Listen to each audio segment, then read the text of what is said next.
¿Tienes hambre? Un poco. Me apetece un café y algo dulce. A mí también. Estoy cansada y necesito energía. Lo mismo. No dormí bien anoche. Un café me va a salvar. Entonces pidamos algo rico. ¿Qué quieres? Creo que un café con leche y una medialuna. ¿Solo eso? Yo quiero un latte y un pastel de chocolate. ¡Qué combinación perfecta! Café y pastel. Suena increíble. Sí, aunque después siempre me quejo de comer demasiado. Jajaja. Eso nos pasa a todos.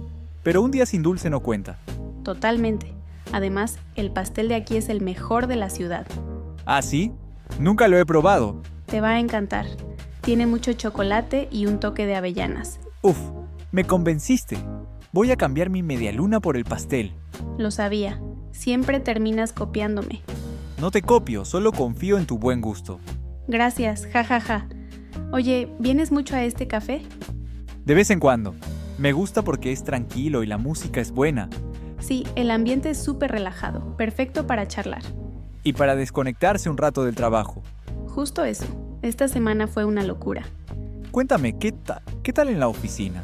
Uf, demasiadas reuniones. Siento que no hice nada productivo. Bienvenida al club. A mí me pasa lo mismo. Bueno, al menos hoy es viernes. Por fin. Necesitaba este descanso. Un café y buena compañía, la mejor combinación. De acuerdo, aunque falta algo más. ¿Qué cosa? Otro pedazo de pastel. Eres terrible. Lo sé, pero prométeme que compartimos otro.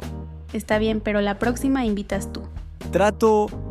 Está bien, está bien. Eso me gusta más.